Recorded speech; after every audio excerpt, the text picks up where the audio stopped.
오늘 하이델베르그 요리문답 32주일 87문을 우리 같이 공부하도록 그렇게 하겠습니다. 우리 87문 같이 읽고 또 답까지 같이 읽겠습니다. 시작. 감사하지도 않고 회개하지 않는 삶을 계속 살면서 하나님께로 돌이키지 않는 사람들도 구원을 얻을 수 있습니까? 답. 결코 구원을 받을 수 없습니다. 성경은 음란한 자, 우상 숭배자, 간음하는 자, 도둑질하는 자, 탐욕을 부리는 자, 술 취하는 자, 욕하는 자, 강도질하는 자나 그와 같은 죄인들은 하나님 나라를 유업으로 받지 못한다고 말씀합니다. 그러니까 이제 32주일은 86문과 87문 두 가지가 같이 이렇게 기록됩니다. 우리는 구원을 무엇으로 받죠? 믿음으로 구원을 받습니다. 그렇죠? 믿음으로 구원을 받는다고 하면 그럼 왜 우리가 행위를 해야 되고 또 행위를 강조해야 합니까? 왜 우리가 행함이 있어야 됩니까? 라고 하는 것이 86문의 질문이었습니다. 그리스도의 형상을 본받기 위해서도 그렇고 또 하나님 앞에 감사하고 또 우리의 구원의 확신을 위해서도 우리는 믿음으로 구원을 받지만 그 성화의 열매로서 또 감사의 삶으로서 선행이 반드시 뒤따라야 한다 그렇게 말했습니다. 그리고 나서 그 연장으로 오늘 87문에서는 그러면 감사하지도 않고 회개하지도 않는 삶을 계속 살면서 하나님께로 돌이키지 않는 사람들도 구원을 받을 수 있습니까? 다시 말하면 선행이 없는 사람들은 어떻게 되는 것입니까? 라고 말하죠. 거기에 대해서 뭐라고 말합니까? 결코 구원을 받을 수 없습니다. 그렇게 이야기를 하고 있는 것입니다. 다시 말하면 그들의 믿음이 참된 믿음이 아니라는 것이죠. 참된 믿음은 반드시 거룩한 삶, 성화가 뒤따르게 되어져 있습니다. 그런데 여전히 과거의 그 죄에 머물러 있고 자기 육신의 욕심과 소욕을 쫓아서 하나님 앞에 감사하지도 않고 또 거룩한 삶도 없다고 하면 그 사람은 구원받은 사람이 아닙니다 라고 그렇게 말하는 거죠. 그러니까 여기서 우리가 헷갈리는 거예요. 아니 우리가 믿음으로만 구원을 받는다고 했는데 또 행함을 이렇게 강조하니까 꼭 행함으로 우리가 구원을 얻는 것처럼 그렇게 오해를 하게 된다는 거죠. 그래서 여기서 강조하고 말하고 싶은 것은 뭐냐? 결론적으로 말하면 이 믿음과 행함의 균형을 여러분들이 놓치지 말아야 한다는 거예요. 구원파나 또는 하이퍼 칼빈주의라고 하는 사람들은 믿기만 하면 그 다음에 어떻게 살아도 우리는 구원받습니다. 그렇게 말하는 것이고요. 또 로마 카톨릭에서도 행위를 더 강조하면서 행함이 있는 것을 보고 네가 구원받은 사람인지 아닌지를 판단하겠다 그렇게 말하는 거죠. 그러나 우리 개혁주의, 우리 장로교의 신앙은 그게 아닙니다. 우리는 믿음으로 구원을 받습니다. 그러니까 구원의 뿌리, 구원의 근거는 어디에 있습니까? 우리의 믿음에 있습니다. 근데 그 믿음은 내 안에서 일어나는 믿음이 아니라 무엇을 통해서 유발된 믿음입니까? 말씀과 성령을 통해서 우리 안에서 일으켜진 그런 믿음인 거죠. 그러면 이렇게 성령께서 우리를 믿음으로 갖게 해 주셨다고 하면 그 성령은 단순히 우리를 거듭나게 하는 것으로 회심하는 것으로 끝나게 하는 것이 아니라 우리를 거룩한 삶으로 이끌어 가신다. 그래서 우리가 말씀을 따라서 순종하고 성화의 삶을 살아가는 것도 내 의지도 있지만 하나님의 은혜로 가능하게 된다. 그렇게 얘기를 하는 거죠. 그래서 여러분들에게 여러 번 반복해서 말씀하지만 의의 전가, 그리스도께서 십자가에서 이루신 그 의를 우리가 믿음이라고 하는 도구, 그 수단을 통해서 받게 될 때에 그 의 속에는 무엇도 포함되어 있다고 했습니까? 죄 용서도 포함되어 있지만 말씀에 대한 순종도 포함된 전가라고 했습니다. 그러니까 참으로 참된 믿음을 가진 사람은 그의 삶에서 성화의 삶, 거룩한 삶, 그 선행의 열매가 나타나게 되어져 있다는 거죠. 여러분, 사과나무에는 뭐가 맺죠? 그런 것도 모르세요, 목사님? 그러시는 것 같은데 당연한 거 아니겠습니까? 반드시 열매를 맺고 그 열매를 통해서 그 나무를 아는 것처럼 우리가 참으로 믿음으로 구원받은 나무들이라고 하면 그 나무의 열매가 반드시 맺히게 될 것이다 라고 하는 것을 여기서 말씀을 하고 있는 것입니다.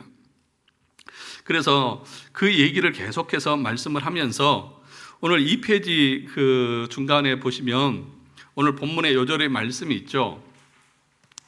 불의한 자가 하나님의 나라를 유업으로 받지 못할 줄을 알지 못하느냐 그렇게 말합니다. 그래서 미혹을 받지 말라. 어떤 사람? 음행하는 자, 우상 숭배자, 간음하는 자, 탐색하는 자, 남색하는 자, 도둑질하는 자, 탐욕을 부리는 자, 술 취하는 자, 모욕하는 자, 속여 빼앗는 자들은 하나님의 나라를 유업으로 받지 못할 것이다.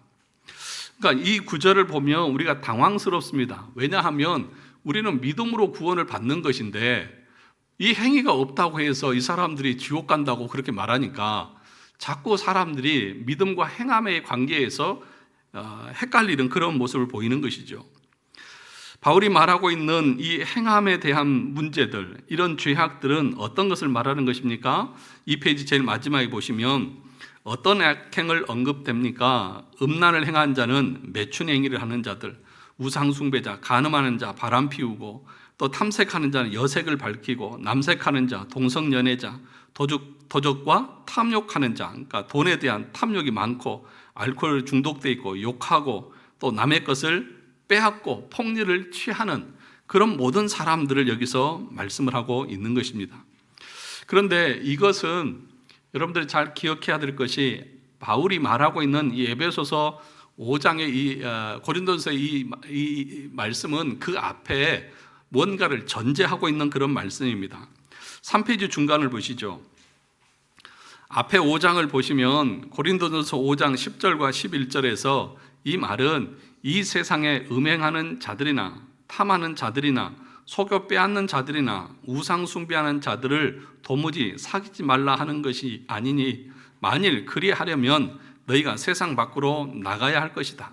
그러니까 고린도전서 5장의 말씀은 무엇과 관련된 말씀이냐 하면 권징과 관련된 말씀입니다. 권징을 하는데 수찬 정죄를 말하는 것입니다. 그래서 지금 그 밑에 단락을 보시면 수찬 정죄의 권징은 죄 지었다고 곧바로 내려지는 것도 아니고 모든 죄에 대해서 내려지는 것도 아니라고 했습니다. 그 과정이 분명히 있습니다. 여러분 우리가 권징에 대해서 배웠죠. 누군가가 범죄하게 되면 어떻게 합니까? 발견한 사람만 찾아가서 그것에 대해서 회개하십시오 라고 말하죠. 그러면 회개하면 그걸로 끝나는 거죠. 그런데 듣지 않아요. 그러면 어떻게 합니까? 그 다음에는 두세 증인을 데리고 가서 그의 죄에 대해서 분명하게 지적을 하고 돌이키고 회개를 하라고 말하죠. 그래도 듣지 않으면요, 교회에 말하고, 그러니까 교회에 말한다고 하는 것은 당회에 말한다는 거죠. 그러면 당회원이 불러서 당신이 이러이러한 죄가 있다고 하는데 회개하시고 똑바로 하십시오 라고 말했을 때에 잘못했습니다, 회개하겠습니다 라고 하면 그것으로 끝나요. 그런데 당회의 말도 듣지 않으면 어떻게 합니까? 당회가 교회 안에 광고를 통해서 어떤 사람이, 어떤 분이 지금 이러이러한 죄에 빠져 있는데 속히 회개하십시오 라고 공포를 합니다. 그래도 회개하지 않으면 그 다음에는 그 사람의 이름을 주보에 게재를 해서 이러이러한 누구는 이러이러한 죄를 지어서 수찬을 정지합니다. 성찬에 참여를 금지합니다. 이렇게 딱 공포를 내리는 거예요. 그러니까 어떤 사람이 죄를 지었을 때에 곧바로 그냥 너는 나가 이게 되는 것이 아니라 여러 번 권면하고 돌이키라고 하고 회개하라고 하고 여러 번 기회를 주죠. 그런데도 돌이키지 않을 때에 어떻게 하라는 거예요? 그 사람은 교회 밖에 있는 사람으로 취급해서 그 사람은 하나님의 나라를 유업으로 받지 못할 것이다. 그러니까 그 정도 권면해도 듣지 않는다고 하면 그 사람이 어떻게 참된 믿음의 사람이겠느냐라고 그렇게 가르치는 거예요. 그러니까 여러분, 설교도 어떤 의미가 있다고 했습니까? 권징의 의미가 있다고 했죠. 그래서 여러분들의 죄를 지적하고 책망하는 설교가 나갑니다. 그럴 때 참으로 은혜를 받는 사람은 어떤 사람이냐? 그렇구나, 내가 지금 이 죄에 빠져 있구나. 하나님 용서해 주십시오. 회개하는 마음으로 자기 삶을 바꾸고 고쳐 나가죠. 그 사람이 하나님의 나라를 유업으로 받을 사람이죠. 그런데 그게 꼬인 사람은 어떻게 되죠? 목사님이 지금 나를 치네? 뭐 이런 식으로. 아니면은 뭐 저거는 나와는 상관없어. 자기가 그 죄에 빠져 있으면서도 자기는 아닌 것처럼 그냥 귀를 닫고 있는 거죠. 그러다 결국에는 오늘 바울이 말하는 것처럼 이런 사람들은 결국에는 하나님의 나라를 유업으로 잊지 못할 것이다. 그러니까 지금 여기서 말하는 뭐 간음한 음란한 자, 간음하는 자, 무슨 뭐 남색하고 탐색하고 뭐 도둑질하고 이런 죄만을 말하는 것이 아니라는 것을 여러분 기억하셔야 합니다. 나는 저런 죄는 안 지었으니까 나는 괜찮지라고 생각해서는 안 된다는 것입니다. 여기서 말씀하고 있는 것은 단순히 그런 항목을 말하는 것이 아니라 우리가 하나님의 말씀 앞에서 날마다 내 자신을 돌아보면서 회개하는 삶을 살아야 한다는 것입니다.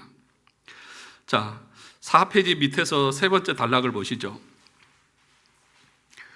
네 번째 단락 볼까요? 빨간 부분. 그러나 문제는 죄를 회개하지 않고 고집하게 될 때 문제가 심각해지는 것입니다. 교회가 권면했는데도 회개하지 않고 그러한 악행들을 지속하게 될 때에 당에는 그 사람에 대해서 수찬정지시켜서 그 사람을 교회에 사귐에서 쫓아내는 것입니다. 천국 문을 닫고 그 이름을 생명책에서 지워버리는 것입니다. 물론 그것도 회개를 위한 것이지만 그러나 그렇게 끝까지 회개치 않으면 그 사람은 지옥 가는 것입니다. 즉 그 사람은 처음부터 중생하지 아니한 사람인 것입니다. 바로 이러한 맥락이 고린도전서 6장에서 사도 바울이 악행을 행한 자는 하나님 나라를 유업으로 받지 못한다고 하는 말의 의미인 것이죠. 그러니까 앞에 그런 과정을 여러분들이 이해를 하셔야 됩니다. 즉 이러이러한 죄를 짓는 모든 자가 지옥 간다는 말이 아니라 이런 죄들을 짓고도 끝까지 회개치 않고 이런 악행들을 지속하는 자는 하나님의 나라를 유업으로 받지 못한다는 것입니다. 그러니까 여러분, 천국 갈 하나님의 백성들은요, 어떻게 보면 눈에 보여요. 그 사람들은 마음을 이렇게 부드럽게 합니다. 마음을 완악하게 하지 않아요. 그러니까 책망을 하면 그 다음에 자기 돌아가서 아, 그렇구나. 내가 진짜 하나님의 말씀에 불순종하고 내 육신을 쫓고 내 하고 싶은 대로 사는구나. 이러면 안 되지 라고 자기를 돌이키죠. 그런데 완악한 사람들은 어떠냐? 이 완악한 사람은 두드리면 두드릴수록 그 마음이 어떻게 돼요? 더 단단해져야죠. 철처럼 단단해져요. 근데 정말 부드러운 사람은 망치를 한번 툭 때리면 흙 같은 사람들은 부서지잖아요. 근데 완악한 사람들은 책망을 받으면 받을수록 더 완고해져요. 그런 사람은 어떻게 되는 거라고요? 멸망을 당하고 지옥에 갈 것이다. 그러니 여러분, 하나님의 말씀을 가볍게 들으시면 안 됩니다. 제발 부탁드리지만 목사의 설교를 한 귀로 듣고 한 귀로 흘리시면 안 됩니다. 오전에도 말했지만 여러분에게 선포되어지는 이 하나님의 말씀은 금, 은보다 더 귀한 가치가 있는 말씀입니다. 그렇죠? 다윗이 그랬잖아요. 은급 정금보다 더 사모할 것이요. 제가 지금 설교하는 이 내용의 말씀은 여러분들에게 금보다 더 귀한 생명의 말씀입니다. 믿으십니까? 교리적으로 올바르게 설교하는 말씀이 그렇다는 거예요. 목사의 설교가 다 그렇다는 것이 아니라 올바른 성경의 가르침은 여러분에게 돈으로 살 수 없는 영혼을 구원하는 가치가 있는 말씀입니다. 그래서 하나님의 말씀과 권면을 우리가 한 귀로 듣고 한 귀로 흘려서는 절대 안 됩니다. 그 밑에 보시죠. 4페이지 마지막. 그래서 우리는 이 말씀 앞에서 자신의 삶을 돌아보아야 합니다. 그러면 이런 눈에 보이는 파괴적인 죄들을 짓지 않는 자는 안심해도 됩니까? 안 됩니다. 결국 이런 죄들은 불신과 외식이 골마 터져서 나오게 되는 죄들입니다. 그러니까 불신과 외식, 하나님의 말씀을 믿지 않고 그러면서도 참된 믿음이 없으면서도 가면을 쓰고 외식하면서 그 흉내만 내는 그런 모습에서 결국에는 이런 죄들이 나오고 그 죄의 완고함들이 드러난다는 거예요. 그러므로 지금 불신과 외식의 삶을 살고 있다면 설사 눈에 보이는 파괴적인 죄들을 짓지 않았다 하더라도 위태로운 상황에 있는 것은 마찬가지입니다. 그러니까 여러분들이 하나님의 말씀을 들을 때에 그 말씀대로 살고자 하는 마음이 없고 그냥 목사님이 하라고 하니까 아니면 누구 눈치 보이니까 하는 흉내만 내는 그런 상황 가운데 있다고 하면 여러분도 위험한 상황 가운데 있다는 것입니다. 5페이지 보겠습니다. 불신과 외식의 삶의 본질이 무엇입니까? 자신의 죄와 비참함을 잊어버리고 하나님의 은혜를 잊어버리는 것입니다. 그리하여 예수님께 대한 감사와 사랑을 잃어버리는 것입니다. 왜 우리가 불신에 빠지고 외식에 빠지느냐? 그 사람은 하나님을 향한 참된 믿음이 없기 때문입니다. 그래서 칼빈이 기독교 강요 1권에서 우리 인간이 하나님을 아는 지식을 질식시키는 데 있어서 여러 가지를 얘기하는데 그건 뭐냐 하면 첫 번째가 뭐냐면 불신입니다. 하나님 믿지 않으려고 합니다. 두 번째가 외식입니다. 그리고 세 번째가 열심입니다. 그러니까 뭐냐? 자기가 외적인 열심을 내는 흉내를 내면서 하나님에 대해서는 믿지 않는 그런 것을 반대로 채우려고 하는 거예요. 그 마지막에 뭐냐? 미신이에요. 우상 숭배하는 것처럼 그런 것들을 통해서 하나님에 대한 참된 지식을 질식시켜버리고 그런 삶을 산다는 거죠. 그래서 그 밑에 보시면 하이델베르크 요리문답은 질문에서 단순히 회개치 않는 자가 구원받을 수 있습니까? 라고 말하지 않고 뭐라고 말합니까? 감사하지 않고 회개하지 않는 자가 구원받을 수 있습니까? 그러니까 회개 앞에 감사가 있습니다. 그러니까 참된 구원의 사람들은 그 마음에 제일 먼저 드는 게 뭐예요? 감사합니다. 구원받은 은혜에 감사합니다. 그러니까 우리가 선행을 행하는 이유도 그 선행을 통해서 내가 구원을 얻기 위한 것이 아니라 하나님의 은혜에 감사해서 열심히 신앙생활하는 것이고 말씀에 순종하는 것이죠. 로마 가톨릭은 선행이 있어야 네가 구원을 받았다고 말하는 것이지만 우리 개혁주의는 구원받은 것이 감사해서 그 감사의 열매로 선행을 행하는 것이죠. 이 순서가 다른 거예요. 그래서 우리의 어떤 선행도 어떤 공로도 하나님 앞에서 자랑이 될 수 있어요? 없어요?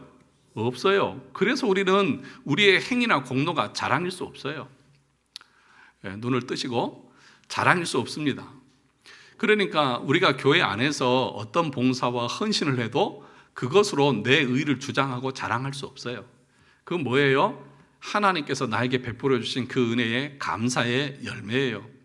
그런데 그 감사의 열매는 내 목숨을 다 드려도 갚을 수 없던 그 은혜를 받은 것이죠. 그래서 뭐라고 말하는 것입니까? 내 모든 것을 다 드리고도 이것밖에 드릴 것 없습니다. 주님, 그 마음으로 우리는 하나님 앞에 봉사하고 나가는 거죠. 그 마음이 참된 믿음인 거죠. 그런데 내가 뭔가를 하고 나서 그러니까 이제 나를 인정해 주셔야 되고 내가 뭔가 자리를 차지해야 되고 뭔가 목에 힘이 들어가고 이렇게 되어지는 것은 그 사람은 참된 믿음이라고 말할 수가 없는 거죠. 자, 다시 보겠습니다. 그러므로 내 마음에 주님께 대한 감사가 없으면 예수님을 사랑하는 마음이 없으면 우리는 이미 뭐한 수준에 받고 있다고요? 타락의 수순을 밟고 있는 것입니다. 그래서 늘 자신을 돌아보고 말씀 앞에서 회개해야 합니다. 회개하지 않으면 결국 비참하게 될 것임을 분명히 알고 자신의 위태로운 영적 상황을 직시하고 울며 주님의 은혜를 구해야 하는 것입니다. 하나님 앞에 감사하는 마음이 있습니까? 주님을 사랑하는 마음이 있습니까? 그 마음이 있어야 한다는 거예요. 참되게 거듭난 사람들은 그 마음으로 교회를 섬기고 주님을 섬기는 것이에요. 그 마음이 없다고 하면 하나님 앞에 은혜를 구할 수 있어야 한다는 것입니다. 절대로 속지 마십시오. 오직 은혜로 구원받기 때문에 내 마음에 감사가 없어도 은혜의 언약만 믿고 붙잡으면 구원받습니다 라고 하는 교리는 어떤 교리라고요? 헛된 교리에 속아 넘어가지 말라는 것입니다. 그래서 바울이 뭐라고 말합니까? 미혹을 받지 말라 그렇게 말합니다. 그러니까 믿음만 있으면 된다라고 하는 말에 속아 넘어가지 말라는 거예요. 참된 믿음이라고 하면 그의 삶에 선한 열매가 있을 것이다. 그 선한 열매가 뭐예요? 감사예요. 감사의 열매가 있을 거예요. 사랑의 열매가 나타날 것이라는 것입니다. 이것은 사도 바울이 당시에 이미 이신칭의 교리를 도덕률 폐기론으로 오해하는 경우가 있었음을 보여주는 것이다. 이 도덕률 폐기론이라고 하는 것은 율법이 필요 없다는 거예요. 십계명도 지킬 필요도 없고 우리가 율법을 지켜 말씀대로 순종하고 그 행위적으로 거룩한 삶을 살아야 될 이유가 없다는 거예요. 왜요? 믿기만 하면 구원받으니까. 믿음으로 구원받는 거지 행위로 구원받는 거 아니니까 여러분 율법 지킬 필요 없어요. 여러분 십계명 행할 필요 없어요. 말씀대로 안 지켜도 다 구원받아. 걱정하지 말아요. 이게 도덕률 폐기론자들은요. 그런 자들은 구원받지 못할 것이다. 그런 사람들의 속임수에 넘어가지 말라 그렇게 말합니다. 예수님을 믿는다고 하는데 실질적으로 그 삶에 거룩한 열매가 없고 변화된 삶이 없다면 그 사람은 예수님 믿었기 때문에 천국은 따놓은 당상이 아니라 실상은 지금 지옥을 향해 가고 있는 것입니다. 그래서 우리가 웨스트민스터 신앙 고백서를 공부할 때 배웠지만 이 중생에서 참으로 인격적으로 또 삶의 그 모든 부분에 있어서 변화하게 된다. 분명하게 그렇게 얘기를 합니다. 예수 믿는다고 하면 그 가치관도 바뀔 것이고 목적도 바뀔 것이고 삶의 태도도 바뀔 것이고 인격적으로 하나님 안에서 말씀에 순종하고자 하는 그 겸손한 모습이 나타나게 될 거예요. 그런데도 예수 믿는데도 겸손이 없다. 가짜입니다. 저는 단호하게 말합니다. 교회 안에서 겸손이 없다. 가짜. 왜 그렇습니까? 여러 번 얘기하지만 바울이 말하잖아요. 오라 나는 권고한 사람. 누가 이 사망의 몸에서 나를 건져내랴. 내 몸에 시체가 붙어서 썩은 내가 나고 악취가 나고 진물이 나는데 내 앞에 누구도 나 가까이 오려고 하지 않는 내 상태가 이런데 자기가 뭐 대단한 사람이라고 목에 힘주면서 자랑을 할 수 있겠습니까? 그런 사람들은 겸손할 수밖에 없습니다. 하나님의 영광을 아는 사람은 자신의 존재의 비참함을 안다고 했습니다. 그 존재의 비참함을 아는 사람이 어떻게 하나님 앞에서 사람 앞에서 목에 힘을 주면서 목소리를 높여가면서 교만하게 그렇게 자기의 의를 주장할 수 있겠느냐 하는 거죠. 그런 사람들은 거짓말쟁이들입니다. 자, 그 밑에 보겠습니다. 여러분 우리가 이 내용을 쭉 살피면서 확인하게 되는 중요한 사실은 바울이 우리가 구원받고 안 받고와 관련해서 행함을 언급했다는 것입니다. 그리고 사도 바울은 다른 구절에서 행함을 구원과 관련하여 매우 강조했습니다. 바울 사도는 똑바로 신앙생활 안 하면 구원이 취소될까 두렵다 그렇게 얘기합니다. 구원에 확신이 없어서 그럴까요? 아니에요. 확신이 있어요. 있지만 내 삶이 하나님 앞에서 거룩한 삶을 살아야 된다고 하는 그 경고의 메시지를 하고 있는 것입니다. 우리가 만일 신앙의 정절로서 사랑과 거룩함에 거하면 해산함으로 구원을 얻는다고 그렇게 말합니다. 해산함으로 구원을 얻는다. 여러분 저는 남자에서 출산을 안 해봤지만 여성 동지들 여러분 출산을 해보셨지 않습니까? 얼마나 고통스럽고 힘듭니까?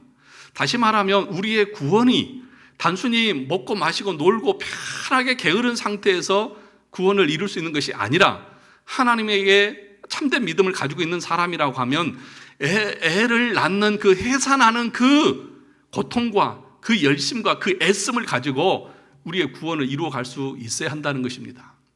그래서 항상 반복하지만 구원이라고 하는 것이 단순히 믿으면 끝나는 것이 아니라 소명에서부터 어디까지요? 영화까지. 영화 전이 뭐예요? 거꾸로 하니까 또 헷갈리세요? 견인이 뭐예요? 고난 가운데서 내가 인내하고 참아내는 거잖아요. 그것이 신앙생활이잖아요. 성화가 뭐예요? 내 자신 안에 있는 그 육체의 욕심을 말씀으로 죽이는 것이 성화잖아요. 그것이 너무 힘들어요. 너무 힘들어요. 오늘도 우리 청년들하고 오기 전에 소요리 문답을 공부했거든요. 우리 청년들 소요리 문답 오늘까지 다 마쳤어요. 공부를. 마지막 그거 하면서 우리의 죄를 용서해 준 것 같이 그 다른 사람 죄를 용서해 달라고 하는 이것이 뭘 의미하느냐. 남을 용서하는 게 쉬워요? 쉬워요? 어렵잖아요. 지금도 일을 가는 사람이 있을 수 있잖아요. 쉽지 않아요. 그러니까 우리가 신앙생활 하는 것이 간단하지 않다는 거예요. 우리의 구원을 이루는 것이 그렇게 쉽고 간단하지 않아요. 하나님 편에서는 다 예정되어져서 그 하나님의 그 작정에 따라서 믿는 자들이 구원을 얻어요. 그런데 우리 입장에서 볼 때는 그 구원이 그게 쉬운 게 아니에요. 넉넉고 멍하니 그냥 예수만 믿으면 천국 가겠지. 말씀에 대한 순종도 없고 성경을 공부하려고 하는 그 열심도 없고, 그래서 신앙을 그렇게 잘못 배우면 안 된다는 것을 말하는 것입니다. 자, 그리고 사도 바울은 복음으로 모든 것은 행함은 내가 복음에 참여하기 위해서다. 복음을 위해 애쓰고 힘쓰는 삶이 자신의 구원과 전혀 상관없는 것이 아니다라고 분명하게 말했습니다.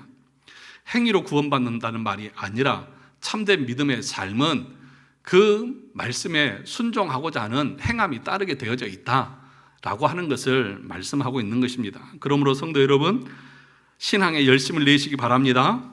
최선을 다해서 신앙생활 하시기 바랍니다. 예배와 봉사와 전도와 기도와 말씀을 읽고 묵상하고 하나님의 말씀을 공부하는 이 일에 우리가 최선을 다해서 해야 됩니다. 우리가 오전에 보았던 히브리서 12장 4절의 말씀이 뭐예요? 피 흘리기까지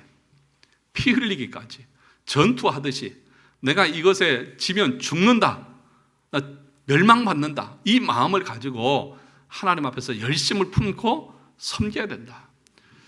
게으르지 말고 열심을 품고 주를 섬기라고 로마서에서 바울이 말하고 있지 않습니까? 근데 너무 오늘날의 우리의 신앙생활은 게으름에 빠져 있는 것 같아요. 게으름에 빠져 있어요. 신앙생활이 너무 쉬워요. 그냥 하고 싶으면 하고 하기 싫으면 안 하고 말씀과 상관없이. 그런데 여러분 정말 열심을 품고 주를 섬겨 나갈 수 있기를 바랍니다. 자, 그 다음 페이지 보시면 야고보 사도가 이렇게 말했습니다. 허탄한 사람아, 행함이 없는 믿음이 뭐한 줄을 헛것인 줄을 알고자 하느냐. 우리 조상 아브라함이 그 아들 이삭을 제단에 바칠 때에 행함으로 의롭다 하심을 받은 것이 아니냐. 여기서 이 말을 오해하시면 안 돼요. 아브라함이 행함으로 의롭다함을 받았다 그러니까 아브라함은 믿음이 아니라 행위로 구원을 받았다 이렇게 이해하시면 안 되는 거예요. 23절, 내가 보거니와 믿음이 그 행함과 뭐하고 함께 일하고 행함으로 믿음이 온전하게 되었느니라. 이에 성경에 이른바 아브라함이 하나님을 뭐하니? 믿으니 이것을 의로 여기셨다는 말씀이 이루어졌고, 그러니까 아브라함이 믿음으로 의롭게 되어졌다고 하는 것은 창세기 몇 장에 있어요?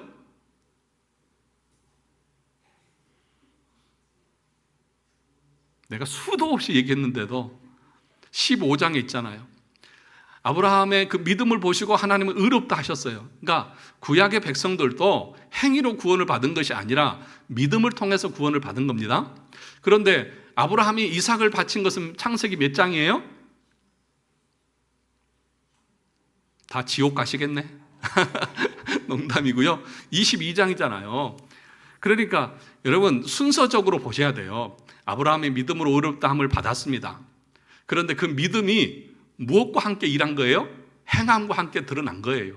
그러니까 믿음이, 그가 가지고 있던 그 믿음이 뭘 통해서 드러났느냐? 행함을 통해서 드러난 거예요. 여러분 믿음이 보입니까? 믿음이 보여요? 안 보이잖아요. 그럼 그 믿음을 어떻게 할 수 있어요? 그 행함을 통해서 알 수 있잖아요. 그러니까 아브라함이 행함으로 의롭게 됐다, 이 말은 아브라함이 그 믿음이 행함을 통해서 드러났다, 그렇게 이해를 해야 되는 거죠. 그러니까 여러분들이 참된 믿음 가운데 있다고 하면 여러분의 그 참된 믿음은 감추어질 수가 없어요. 여러분 등불이 켜지면 그거 숨길 수 있어요? 빛이 새어서 다 나오잖아요. 여러분의 안에 믿음이, 참된 믿음이 있다고 하면 그 믿음이 숨겨져요? 안 숨겨져요. 드러나와요. 근데 여러분의 삶에 그 믿음의 열매가 없는 거 왜 그럴까요? 여러분 안에 참된 것이 없으니까요. 그러니까 지금 아브라함의 예를 들은 것은 아브라함이 행위로 의롭다함을 받았다는 얘기가 아니라 아브라함이 이미 창세기 15장에 하나님을 믿음으로 의롭게 되었는데 그 믿음이 보이지 않잖아요. 어떤 믿음인지 모르잖아요. 근데 그 믿음이 이삭을 하나님 앞에 드리면서 하나님은 죽은 자도 살리시는 하나님이라고 하는 것을 그가 믿은 것을, 그 믿음에 대한 근거를, 그 믿음이 어떤 것인가를 자기 독자 살아가는 아들 이삭을 드리는 것을 통해서 그 믿음이 드러나고 증명되어지고 나타났다는 것이죠. 그러니까 여러분도 여러분의 믿음이 참이라고 하면 그 믿음을 드러내고 증명하고 나타낼 수 있어야죠. 그것이 뭐예요? 선함의 열매예요. 감사의 열매예요. 하나님 앞에 감사함으로 늘 나가는 거예요. 그 얘기를 지금 하는 것입니다. 그래서 칼빈은 기독교 강요에서 이렇게 정리했습니다. 6페이지 마지막입니다. 하나님께서는 아버지로서도 또한 주로서도 경외를 받을 자격이 있으시기 때문이다. 그러므로 하나님을 정당하게 예배하고자 하는 사람은 순종하는 아들의 자세로 또한 충성을 다하는 종의 자세로 그에게 뭐 할 것이다? 나아가고자 할 것이다. 그러니까 참으로 하나님을 아는 사람, 참된 믿음을 가지고 있는 사람은 어떻게 나오느냐? 아들이 아버지에게 순종하듯이 말씀에 순종할 것이다. 종이 주인의 말에 순종하듯이 순종하는 삶을 살게 될 것이다. 이게 참된 믿음 가운데, 지식 가운데 있는 성도의 마땅한 삶의 모습이다. 그 얘기를 하는 거예요.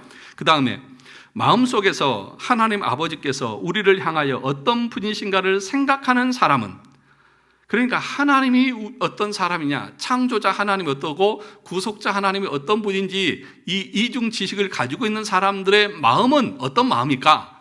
뭐라고 말합니까? 사람은 설사 지옥 같은 것이 없다 할지라도 그를 거스르기를 무엇보다 죽음보다도 더 끔찍하게 여길 만한 충분한 이유가 있다. 그러니까 이 참된 믿음에 있는 사람들은 마음에 그 지옥 가는 그 두려움보다도 나를 사랑하셔서 나를 위해서 죽으시고 구원하신 나의 창조주 되신 그 하나님의 마음을 아프게 하고 거스리는 것이 지옥 가는 것보다 더 괴롭다는 거예요. 그 마음으로 죄를 짓지 않는 거예요. 여러분들은 어떤 두려움입니까? 이거 지으면 지옥 가는데, 이런 두려움입니까? 아니면 나를 하나님이 얼마나 사랑하시는데 내가 하나님 앞에 이 죄를 지어서 하나님의 마음을 불편하게 하고 영광을 가릴 수 있느냐, 이것으로 여러분들이 죄를 짓지 않습니까? 그러나 또한 아무런 거리낌이 없이 죄를 짓고 싶어하는 것이 우리의 육체의 소욕이므로 모든 수단을 통해서 그것을 제지시키기 위해서는 즉시 이런 생각에 사로잡히지 않을 수가 없다. 곧 우리가 주님의 권능 아래 살고 있는데 그 주님께서 모든 불의를 미워하시며 악한 생활을 통하여서 그의 진노를 촉발시키는 자들은 주님의 형벌을 피할 수 없을 것이라는 생각이 바로 그것이다. 또 한 가지 마음 뭐예요? 우리 하나님은 불의를 싫어하신다. 그리고 그 죄에 대해서는 반드시 형벌하시는 하나님이다. 이 마음이 있다고 하면 우리가 어떻게 죄를 지을 수 있고 어떻게 육체의 소욕을 따라서 살 수 있겠느냐 하는 거죠. 그러니까 참된 믿음에 있는 사람들은 거룩의 열매를 맺지 않을 수가 없다는 것입니다. 자, 그 다음 보겠습니다. 7페이지입니다. 7페이지 두 번째 단락에 보면 바울이 너희가 육신대로 살면 반드시 뭐 할 것이다? 죽을 것이로되 영으로서 몸의 행실을 뭐 하면? 죽이면 살리라고 이야기할 때 우리는 내가 이렇게 육신대로 살면 큰일 나겠구나, 영으로서 몸의 행실을 죽이는 삶을 살아야 되겠다라고 생각하고 참으로 몸의 행실을 죽이는 삶을 살아가는 것이 중요한 것입니다. 그러니까 계속해서 말씀으로 내 자신을 돌아보면서 육신을 거스려서 말씀에 순종하고자 하는 그 삶을 살아야 되죠. 그런데 그 마음이 어떤 마음이라고요? 내가 이 육신에 지면 나 지옥 간다. 그 어떤 경고와 두려운 마음으로 하나님의 말씀에 대해서 부지런히 말씀에 순종하는 삶을 살아야 한다는 것입니다. 바울이 이러한 말을 할 때에는 우리로 하여금 정말 육신대로 살면 큰일 날 줄로 알고 날마다 몸의 행실을 죽여 나가도록 하기 위해서 말한 것이지 알미니안적인 구원 교리를 확립하려고 이 말을 한 것이 아닙니다. 알미니안주의적인 구원 교리라고 하는 것은 뭘 말하냐면 이 알미니안주의 또는 로마 카톨릭은 예를 들면 구원에 있어서 견인이 취소될 수도 있다고 가르칩니다. 그러니까 네가 올바른 행실이 없으면 너 구원 못 받아. 그렇게 견인 교리, 견인은 뭐예요? 하나님께서 우리에게 은혜를 주셔서 끝까지 믿음 가운데서 인내하고 견디게 해서 결국에는 구원에 이르도록 하시는 거거든요. 그러니까 하나님 그렇게 하셔요. 그런데 실제적으로 우리 인간이 그런 삶을 살도록 우리에게 은혜를 주셔요. 그런데 알미니안 주의자들은 로마 카톨릭은 뭐라고 말하느냐? 너 행위 없으면 너 구원 취소돼. 너 구원 못 받아. 이런 식으로 말하는 거예요. 그러나 우리가 가르치는 것은 그런 구원 교리가 아닌 거예요. 하나님은 택한 자들에게 은혜 주셔서 믿게 하시고, 그리고 계속해서 은혜를 주셔서 구원의 자리까지, 그러니까 아브라함이 믿고 나서 그 아들 이삭을 제물로 드리는 그 삶의 자리까지 누가 이끌어 간 거예요? 하나님이 이끌어 가신 거예요. 아브라함이 대단한 것이 아니라, 아브라함은 아주 연약한 인간에 불과해요. 우리가 똑같아요. 그런데 하나님께서 은혜 주셔서 그 아들을 바치는 그 믿음의 수준까지 끌어가신 거예요. 그러니까 저와 여러분도 참된 믿음에 있는 사람이라고 하면 하나님이 그렇게 인내하시고 견디게 하시고 끝까지 그 믿음의 자리까지 이끌어 가실 거예요. 하나님 편에서는 그렇게 하셔요. 그럼 우리는 어떻게 해야 돼요? 우리는 내가 이 말씀대로 순종하지 않으면 지옥 갈 것처럼 말씀에 경고로 받고 최선을 다해서 그 말씀 붙들고 열심히 신앙생활 해야 한다는 거죠. 그래, 이 두 개를 여러분들이 긴장감을 가지고 균형을 이루어야 한다는 것입니다. 7페이지 두 번째 단락을 보시죠. 밑에서 알미니아이나 감리교, 로마 카톨릭은 이런 긴장감이 있습니다. 내가 행함이 없으면 나 지옥 가는데, 이런 그 긴장감이 있어요. 왜냐하면 그렇게 가르치니까. 그런데 우리는 어떻습니까? 그런 긴장감이 없어요. 왜요? 여러분, 우리가 행위로 구원받는 것이 아니라 믿음으로 구원받습니다. 행위는 있을 수도 있고 없을 수도 있습니다. 이렇게 가르치니까 그냥 뭐 이렇게 살아도 난 믿으니까 구원받겠지. 아니에요. 그렇게 해서는 안 된다고요. 내가 이 말씀에 순종하지 않고 열심히 없으면 내가 멸망당하지. 이 마음으로 하나님의 말씀에 순종하고자 하는 삶을 살아야 한다는 것입니다. 8페이지 보시죠. 왜냐하면 오직 믿기만 하면 행함은 어찌 되어도 구원을 받을 것이라는 생각이 우리 속에 자리 잡고 있기 때문입니다. 그것은 뭐라고요? 착각입니다. 죄의 암을 방치하면 반드시 죽는 것입니다. 내가 끝까지 회개치 않고 그렇게 살다가 죽으면 나는 예수님 믿는다고 생각했을지 몰라도 사실은 거듭난 자가 아닙니다. 그렇기 때문에 내 마음에 감사가 없는 이 상황이, 그리고 영적으로 메마른 이 상황이 얼마나 심각한 상황인지 깨닫고 알아야 한다는 것입니다.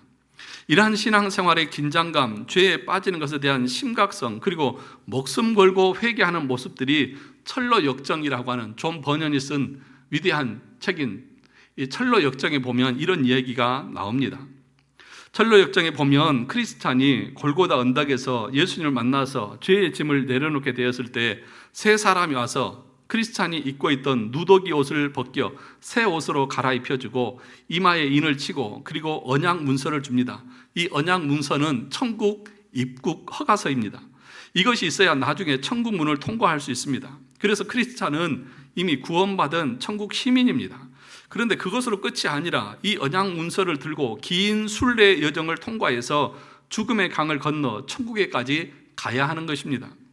이 과정에 함정도 많고 멸망으로 떨어지는 새길도 나오고 여러 사람이 와서 다른 길로 가자고 유혹하고 사단 마귀와의 목숨 거는 싸움도 있고 수많은 두려움과 위험에 있는 여정입니다. 이것이 우리 그리스도인들이 예수 믿고 영화에 들어가기 전까지 겪어야 되는 수많은 과정인 것이죠.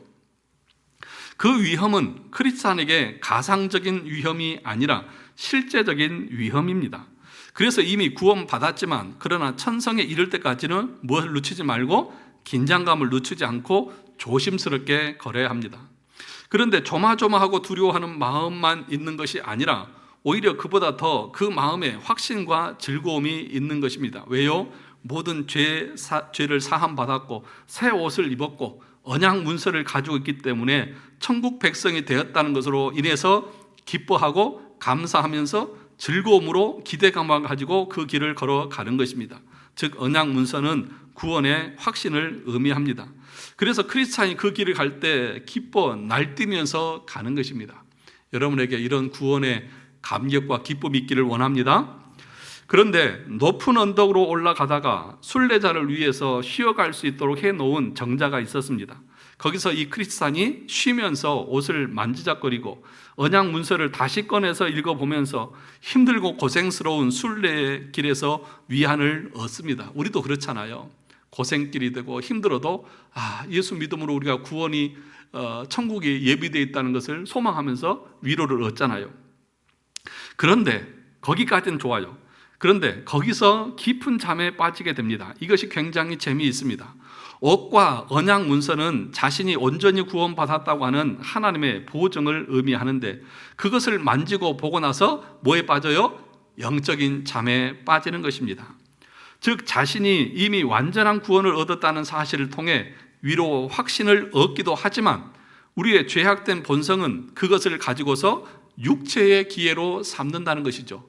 게으름에 빠지고 안일함에 빠진다는 것입니다. 이제 구원 받았으니까 더 이상 내가 뭐 할 일이 있나, 그런 안일함에 빠졌다는 것입니다. 그래서 이 이신칭의 교리, 은혜의 복음을 사람이 악용하게 되면 이신칭의가 뭐예요? 오직 믿음으로 의롭게 된다.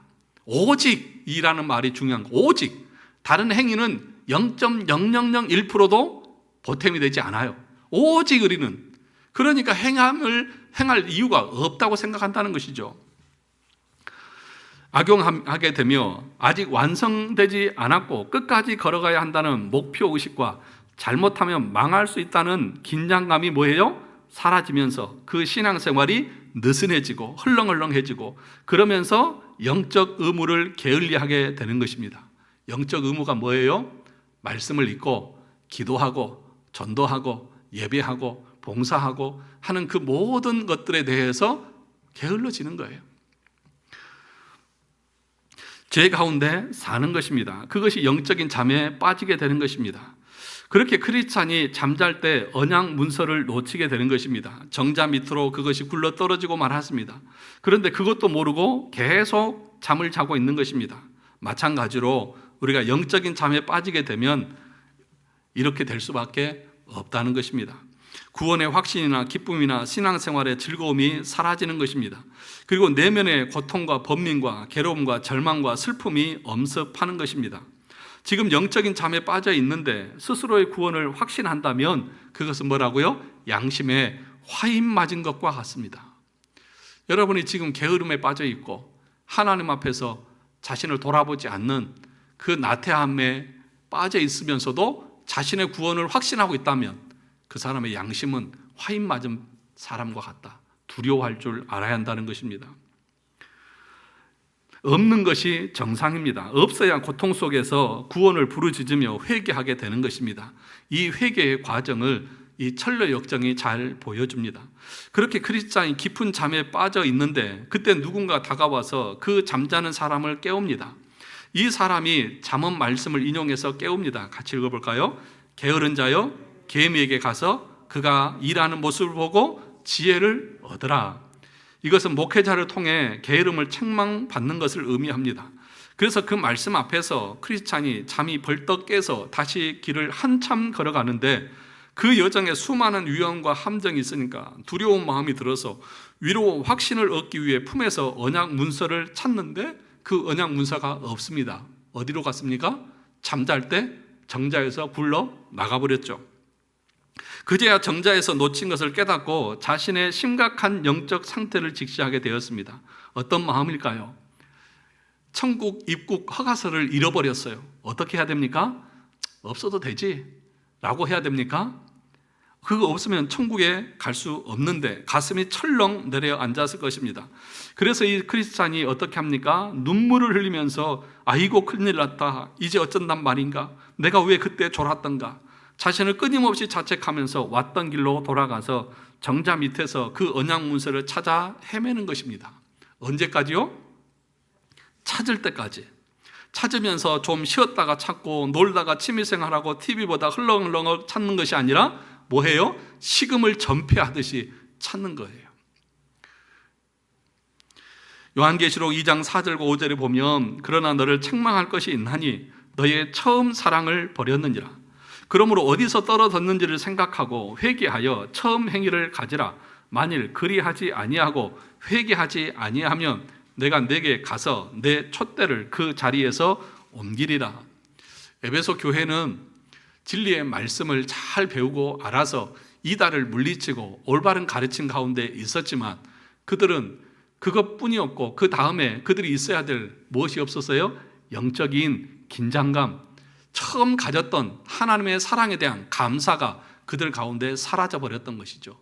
그럴 때 우리 주님 뭐라고 말합니까? 첫 사랑을 다시 회복해라. 다시 말하면 그 은혜의 감사를 회복하라는 것입니다. 은혜의 감사를 회복한다고 하는 말은 다른 말로 하면 우리의 신앙의 열심들을 다시 회복하는 것을 말하는 것입니다. 저와 여러분들에게 꼭 필요한 말씀이지 않나. 우리 권사님들 일평생 교회를 섬겨 오셨잖아요. 이제는 좀 쉬고 싶으시죠? 아닙니다. 쉬는 시간이 아니라 계속해서 말씀을 공부하고 배워서 그 참된 신앙 가운데 세워져 갈 수 있어야 합니다.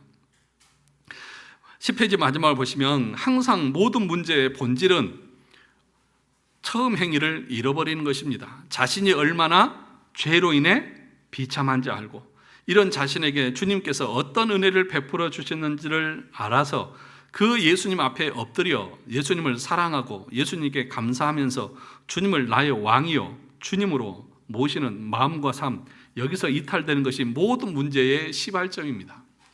그래서 교회에서도요, 목사도 그렇고 장로님들도 그렇고 처음에 직분을 맡을 때는 마음이 어때요? 정말 부드럽고 겸손하죠. 섬기겠다고 말하죠. 근데 시간이 지나면서 어떻게 돼요? 목에 힘이 들어가고 목소리가 커지고 자기 뜻대로 하려고 그러고 이게 위험한 상태라는 거예요. 그러니까 한 10년 정도는 사람이요 겸손한 척 자기를 숨길 수 있어요. 근데 그 시간이 지나고 나면 더 단단해져서 교만하게 나옵니다. 그게 멸망받을 자식이에요. 그러니까 저도 지금 9년이 됐거든요. 이제 거의 다 이제 교만이 드러 나올 때가 됐어요. 그러면 저는 망하는 인생인 거예요. 참된 목자가 아니에요. 우리 장로님들도 마찬가지고 처음에 장로 직분 받을 때에 저 같은 사람이 무슨 장로 직분을 맡을 수 있습니까? 그 겸손함을 언젠가는 잊어버리고 이제 자기 주장대로 자기 뜻대로 하려고 하는 목소리가 높아져 갈 수 있다는 거죠. 우리 장로님들이 그렇다는 얘기가 아니라 그럴 수 있는 거예요. 그때부터 문제가 생기는 거예요. 그래서 지금 에베소 교회를 향해서 우리 주님 뭐라고 말합니까? 네가 똑바로 잘하는 건 다 좋다. 교리적으로 올바로 알고 이단을 대척하고 하는 건 다 좋다. 그런데 네가 잊지 말아야 할 것도 있다. 그게 뭐예요? 처음 사랑.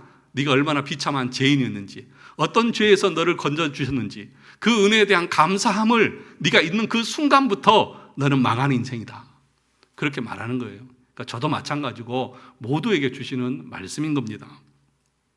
그래서 11페이지 보시면 우리의 주님의 은혜를 우리는 간절히 구해야 합니다. 이것을 위해서 경건의 의무에 힘써야 합니다. 말씀과 기도에 힘쓰셔야 합니다. 집에서도 말씀을 읽는 일에 지금 성경 읽기표 나눠드렸는데 얼마쯤 읽었는지 모르겠어요. 다시 성경 읽기를 힘쓰시고 기도하는 일에 시간이 바쁘고 직장 생활에 바쁘고 분주해도 개인적으로 시간을 내서라도 가까우면 교회 와서라도 기도하고 기도의 시간을 놓쳐서는 안 되는 것이죠. 경건에 이르기 위해서 목숨 걸고 매진해야 합니다. 왜냐하면 경건의 유익은 범사에 많다. 금생과 내생의 놀라운 축복이 경건의 훈련이라고 말했습니다. 그런데 우리는 반대로 하는 것 같습니다. 육신의 건강을 위해서는 피곤해도 운동을 거리지 않아요. 제 딸을 보니까 제 딸 저 위에 있네? 안 보이니까 아주 그 밤늦게 야근까지 하고 퇴근해서 와서도요 아주 이 쫄쫄이 있잖아요. 아주 딱 달라붙은 그 옷 그걸 입고 바닥에 요가 매트를 깔고 거울을 앞에다 놓고 유튜브 틀어놓고 요가를 해 혼자 막 몸을 막 피곤해 죽으려고 하면서도 그리고 다 끝나면 아빠 치워 딱 그러면 제가 얼른 딱 치워놓고 이렇게 하거든요. 조금만 늦으면 막 엉덩이를 걷어차면서 빨리빨리 안 하냐고 막 뭐라 그러고 막 그래요. 그 힘든데도 저녁에 와서 운동은 거르지 않아요. 그런데 성경은 안 읽어요.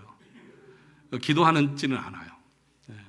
우리 딸이 그렇다는 게 아니라 여러분들이 그렇다고요. 뭘 또 제 딸 그런 줄 알고 웃고 그러세요. 여러분 그렇잖아요. 꼬박꼬박 새끼는 다 챙겨 드시면서 성경은 안 읽고 그렇잖아요. 자기 몸을 위해서는 별의별 보약 다 챙겨 먹고 영양제 다 챙겨 드시면서 영적인 건강을 위해서 말씀과 기도는 게을리 하시잖아요. 그 얘기를 하는 겁니다. 그래서 열심히 정말 최선을 다해서 신앙생활을 해야 한다. 열심을 품고 주를 섬기셔야 합니다. 여러 가지 육신이 약해서 핑계대지 마세요. 핑계대지 마시고 내 건강이 허락되는 만큼 정말 지나도록 열심히 기도하고 말씀 가운데 거하고 말씀에 순종하려고 하는 삶을 사셔야 한다는 겁니다. 거기 데이비드 브레이너드의 말을 거기다 써놨는데, 지난주에 제가 태준 형제한테 책 안 갖다 주냐고 그랬더니 지난주에 가지고 왔어요. 책 반납했습니다. 네. 고마워요. 네. 하여튼 데이비드 브레이너드는 젊은 나이에 정말 신실하게 살다가 이렇게 죽은 사람인데 이렇게 말합니다. 철저한 마음의 변화와 하나님께 대한 헌신이 부족하다면 절대로 뭐 하지 말라? 안식하지 말라. 신앙의 의무에서 태만해서는 안 된다. 그 의무를 조금도 지체하거나 뒤로 미루어서는 안 된다. 마치 내일 죽음을 앞둔 자처럼 신앙생활해야 한다. 이렇게 말했어요. 그 데이비드 브레이너드의 일기를 정리한 조나단 에드워드라고 하는 사람은 이런 얘기를 했습니다. 데이비드 브레이너드는 자주 종교에서 도덕률 폐기론의 경향을 띠는 모든 교리와 원칙에 대해 깊은 혐오감을 드러냈다. 도덕률 폐기론이 뭐라고요? 율법 지킬 필요 없다. 말씀에 순종할 필요 없다. 믿으면 구원받는다. 이렇게 말하는 사람들의 그 교리를 아주 혐오했다는 거예요. 그 올바른 게 아니니까요. 행위를 낮게 평가하고 값없이 주신 하나님의 은혜를 극대화시킴으로써 위선적인 태도로 거룩한 삶의 필요성을 축소시키려는 모든 개념에 대해 강한 혐오감을 표현했다. 행위를 강조하면 행위 구원론자라고 말하면서 행하지 않는 것을 정당화하려고 하는 그런 악한 자들의 말들을 혐오한 거예요. 하나님의 명령에 대한 인간의 관심을 줄이려는 모든 개념과 참되고 경건한 믿음과 엄격하고 부지런하며 보편적인 실천을 축소시키려는 모든 개념에 대해 깊은 혐오감을 분명히 표현했다. 그 안에는 성화의 본질이 전혀 없어서 엄격함과 긍휼과 상실, 인류를 향한 온유와 관대함과 겸손한 행위로 결코 흘러갈 수 없을 것이라고 비난했다. 그러니까 여러분, 우리가 말씀에 순종하는 그 행함이 없으면 절대로 겸손함이 나오지 않습니다. 말씀대로 생하지 못하는 자신을 보면서 자신의 연약함을 고백하는 거예요. 왜 십계명을 주셨습니까? 하나님이 왜 우리에게 십계명을 주셨어요? 그거 다 지킬 수 있어서요? 지킬 수 없어요. 지킬 수 없는 것을 알라고 주신 거예요. 그것도 지키지 못하고 그거 하나도 온전히 지키지 못하는 내 자신에 대해서 연약함을 알고 하나님 앞에 철저하게 의지하고 자신을 회개케 하기 위해서 십계명을 주셨어요. 그러니까 율법을 지키려고 하지 않으면 어떨까요? 그런 마음이 없죠. 그것을 데이비드 브레이너들이 혐오했다. 그런 사람들에게는 하나님 앞에서 거룩한 열심이 나올 수가 없다는 거예요. 사랑하는 성도 여러분, 우리는 믿음으로 구원을 얻습니다. 그런데 끝까지 말씀에 회개하지 않는 사람들은 오늘 87문에서 뭐라고 말했습니까? 구원받을 수 있습니까? 없습니다. 여러분이 이 경고의 말씀을 들을 때 죽기 전에 여러분들이 이 말씀대로 정말 거룩한 열심이 없이 죄에 빠져서 그 회개함이 없이 살아간다고 하면 그 사람 망할 겁니다. 그 경고의 메시지로 알고 우리가 살아있는 숨쉬는 동안은 최선을 다해서 주님을 섬기는 일에 헌신하며 나가야 됩니다. 이 열심히 우리 가운데 있기를 주님의 이름으로 축원합니다.